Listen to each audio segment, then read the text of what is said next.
বিশেষ আপেক্ষিকতা তত্ত্বে সময়ের সাথে গতির একটি সম্পর্ক তুলে ধরেছেন। তিনি বলেছেন, সময় ব্যাপারটি ধ্রুব নয়, এটি আপেক্ষিক। কোনো বস্তুর গতি বৃদ্ধি পেলে তার জন্য সময় স্লো হয়ে যায়। যেমন ধরুন, দুইজন যমজ ভাইয়ের একজনকে রকেটে করে মহাশূন্যে পাঠানো হলো, আরেক ভাই পৃথিবীতে অবস্থান করলো। ধরা যাক মহাশূন্যের রকেটটি আলোর গতির কাছাকাছি 99% গতিতে 5 বছর চলার পর পৃথিবীতে আবারও ফিরে এলো। পৃথিবীতে ফিরে আসার পর দেখা যাবে ওই 5 বছরের পৃথিবীতে 36 বছরের সমান সময় পার হয়ে গেছে। এর কারণ হলো আপেক্ষিকতার বিশেষ তত্ত্ব অনুসারে প্রচণ্ড গতির কারণে রকেটের ভেতর সময় স্লো হয়ে গিয়েছিল। সেই জন্য এক ভাইয়ের কাছে রকেটের ভেতর যে সময়কে মনে হয়েছে 5 বছর, অন্য ভাইটির কাছে সে সময় পৃথিবীতে কেটে গেছে পুরো 36 বছর। ভ্রমণ শেষে মহাশূন্যচারী ভাইটি তার পৃথিবীতে অবস্থানকারী যমজ ভাইটির চেয়ে বয়সে 31 বছরে ছোট হয়ে যাবে। শুধু তাই নয়, সে ফিরে আসবে 31 বছর পরের ভবিষ্যতে। তার চেনা পৃথিবীর তখন অনেক পরিবর্তন হয়ে গেছে। একে অনেকের কাছে বৈজ্ঞানিক কল্পকাহিনী মনে হতে পারে, কিন্তু বিজ্ঞান বলে এটি সম্ভব। বিজ্ঞানের পরিভাষায় একে বলা হয় টাইম ডাইলেশন বা সময়ের প্রসারণ। এর সাপেক্ষে অনেক পরীক্ষামূলক প্রমাণও রয়েছে। মজার ব্যাপার হলো, বাস্তবে এর প্রয়োগ দৈনন্দিন জীবন আমরা এখনো করছি। আজকাল গাড়িতে পথ নির্দেশনার জন্য জিপিএস স্যাটেলাইটের সাহায্য নেওয়া হয়। এসব স্যাটেলাইটগুলি পৃথিবী থেকে অনেক উঁচুতে মহাশূন্যে অবস্থান করছে। এদের গতি আলোর গতির কাছাকাছি নয়, সেকেন্ডে মাত্র 3.9 কিলোমিটার। আলোর গতি হলো সেকেন্ডে প্রায় 3 লক্ষ কিলোমিটার। সুতরাং এসব স্যাটেলাইটের গতি আলোর গতির একটি ক্ষুদ্র ভগ্নাংশ মাত্র। কিন্তু তারপরও এই গতির কারণে জিপিএস স্যাটেলাইটের ঘড়িগুলো প্রতিদিন 38 মাইক্রোসেকেন্ড করে স্লো হয়ে যায়। কিন্তু এখানে আরও একটি কথা মনে রাখতে হবে, সেটি হলো সময়ের ওপরে মহাকর্ষ বলেরও প্রভাব রয়েছে। এটি আইনস্টাইন তার আপেক্ষিকতার সাধারণ তত্ত্বে দেখিয়েছেন। পৃথিবী থেকে অনেক উচ্চতর থাকার ফলে পৃথিবীর মধ্যাকর্ষণের প্রভাব জিপিএস স্যাটেলাইটের উপর একটু কম হয়। এর ফলে জিপিএস স্যাটেলাইটের ঘড়িগুলো পৃথিবীর ঘড়িগুলোর চেয়ে প্রতিদিন 45 মাইক্রোসেকেন্ডের বেশি গতিতে চলে। গতি এবং মহাকর্ষ এই দুই ধরনের টাইম ডাইলেশনের জন্য সামগ্রিকভাবে জিপিএস এর ঘড়িগুলো পৃথিবীর ঘড়ির চেয়ে 45-7 অর্থাৎ 38 মাইক্রোসেকেন্ডের বেশি গতিতে চলে। মাইক্রোসেকেন্ড হলো সেকেন্ডের মিলিয়ন ভাগের 1 ভাগ। আমাদের দৈনন্দিন সময় হিসেবে এটি খুব বেশি কিছু নয়। তবুও এজন্য জিপিএস স্যাটেলাইটের ঘড়িগুলোকে পর্যায়ক্রমে ক্রমাঙ্কন করা হয়। এটা না করা হলে জিপিএস স্যাটেলাইটগুলো সঠিকভাবে কাজ করতে পারত না। তাহলে টাইম ডাইলেশনের ব্যাপারটিকে কাজে লাগিয়ে ভবিষ্যৎ থেকে ঘুরে আসলে মন্দ হয় না, তাই না? কিন্তু সমস্যা হলো, আলোর গতির কাছাকাছি গতিতে চলার মতো কোনো যানবাহন মানুষ এখনো আবিষ্কার করতে পারেনি। এছাড়াও আরেকটি সমস্যা রয়েছে, সেটি হলো আলোর গতিতে চললে কোনো বস্তুর ভর হয়ে যাবে অসীম এবং দৈর্ঘ্য হবে শূন্য। এটাও আইনস্টাইন তার সমীকরণের মাধ্যমে দেখিয়েছেন। সেজন্য আলোর গতিতে চলা মানুষের পক্ষে সম্ভব নয়। এটা তাত্ত্বিকভাবে সম্ভব হলেও বাস্তবে নয়। এজন্য আইনস্টাইন টাইম ট্রাভেল নিয়ে নিজেই অনেক সন্দেহে ছিলেন। তবে টাইম ট্রাভেলে আরেকটি সম্ভাব্য উপায় রয়েছে, কিন্তু এক্ষেত্রেও আমাদের আইনস্টাইনের শরণাপন্ন হতে হবে। আগেই বলেছি, স্থান কালের যৌথ বুননে মহাবিশ্বের অবকাঠামো গঠিত হয়েছে। স্পেস টাইমকে আমরা একটি রাবারের চাদরের সাথে তুলনা করতাম, কিন্তু এক্ষেত্রেও আমাদের আইনস্টাইনের শরণাপন্ন হতে হবে। আগেই বলেছি, স্থান কালের যৌথ বুননে মহাবিশ্বের অবকাঠামো গঠিত হয়েছে। স্পেস টাইমকে আমরা একটি রাবারের চাদরের সাথে তুলনা করতে পারি। এই চাদরের ওপর আমরা যদি একটি সীসার বল রাখি, তাহলে বলটির ভরের জন্য এর চারপাশে রাবারের চাদরটি বাঁকা হয়ে যাবে।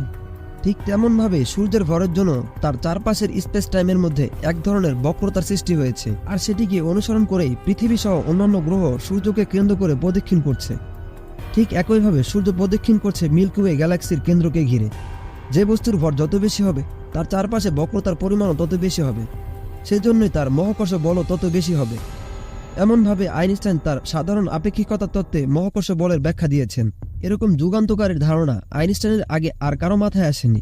তার আবিষ্কৃত সাধারণ আপেক্ষিকতা তত্ত্ব গত 100 বছরের বিভিন্ন পরীক্ষার মাধ্যমে নির্ভুলভাবে প্রমাণিত হয়েছে। অনেক বিজ্ঞানী মনে করেন আইনস্টাইনের সাধারণ আপেক্ষিকতা তত্ত্বকে কাজে লাগিয়ে টাইম ট্রাভেল করা সম্ভব। সেই জন্য মহাকর্ষ বলকে ব্যবহার করতে হবে। এ ব্যাপারে ফ্র্যাঙ্ক টিপলার নামের একজন জ্যোতিষী বিজ্ঞানী একটি অভিনব পদ্ধতির কথা বলেছিলেন। তিনি বলেছেন, সূর্যের চেয়ে 10 গুণ ভারী কোনো বস্তুকে যদি সিলিন্ডারের আকৃতি দেওয়া যায় এবং সেটাকে যদি প্রচণ্ড গতিতে ঘোরানো যায়, তাহলে ওই সিলিন্ডারের ভেতর স্পেস টাইমের চাদরের মধ্যে একটি সুড়ঙ্গ সৃষ্টি হবে, যার ভেতরে দিয়ে অতীতের ভ্রমণ করা সম্ভব হবে। তিনি তাত্ত্বিকভাবে তার ধারণাটি প্রকাশ করেছিলেন, কিন্তু বলাই বাহুল্য, এটিকে বাস্তবে রূপ দেওয়ার মতো প্রযুক্তি মানুষের হাতে নেই। সেজন্য এটাকে বৈজ্ঞানিক কল্পকাহিনীর মতোই মনে হবে। এখানে বলে রাখি, বিজ্ঞানীরা মহাবিশ্বে এমন কিছু চমকপ্রদ বস্তুর সন্ধান পেয়েছেন যেগুলো বৈজ্ঞানিক কল্পকাহিনীকেও হার মানায়। এর মধ্যে সবচেয়ে উল্লেখযোগ্য হলো ব্ল্যাক হোল। ব্ল্যাক হোল এমন একটি মহাজাগতিক বস্তু যার প্রবল মহাকর্ষ বলের প্রভাবে এর ভেতর থেকে আলোকরশ্মি সহ কোনো ধরনের সিগন্যালই বের করতে পারে না। ব্ল্যাক হোলের ভেতরটি সম্পূর্ণ অন্ধকার। ব্ল্যাক হোলের ভেতর স্পেস টাইমের বক্রতাটি অসীম আকার ধারণ করেছে। বিজ্ঞানীরা একে বলেন সিঙ্গুলারিটি। তাদের মতে ব্ল্যাক হোলের অভ্যন্তরণে এটি একটি আদর্শ সুড়ঙ্গের আকার ধারণ করেছে। শুধু তাই নয়, স্পেস টাইমের এই সুড়ঙ্গের মাধ্যমে বিশাল মহাবিশ্ব একটি ব্ল্যাক হোল অন্য একটি ব্ল্যাক হোলের সাথে সংযুক্ত অবস্থায় থাকতে পারে। বাইরে থেকে দেখে মনে হবে ব্ল্যাক হোল 2 লক্ষ কোটি আলোকবর্ষ দূরে অবস্থিত, কিন্তু প্রকৃতপক্ষে স্পেস টাইমের সুড়ঙ্গের ভেতর দিয়ে তারা পরস্পরের সাথে সংযুক্ত অবস্থায় রয়েছে। স্পেস টাইমের ভেতরে এই দৃশ্য সুড়ঙ্গের নাম তারা দিয়েছেন ওয়ার্ম হোল। ব্যাপারটা সায়েন্স ফিকশনের মতো হলেও ওয়ার্ম হোলের ধারণাটি অবশ্য নতুন কিছু নয়। সাধারণ আপেক্ষিকতা তত্ত্ব দিয়ে এর ব্যাখ্যা করা যায়। আইনস্টাইন এবং তার সহযোগী বিজ্ঞানী ন্যাথন রোজেন 1935 সালে লেখা এক গবেষণা নিবন্ধে এর ইঙ্গিত দিয়েছিলেন। তারা অবশ্য তখন ওয়ার্ম হোল নামটি ব্যবহার করেননি।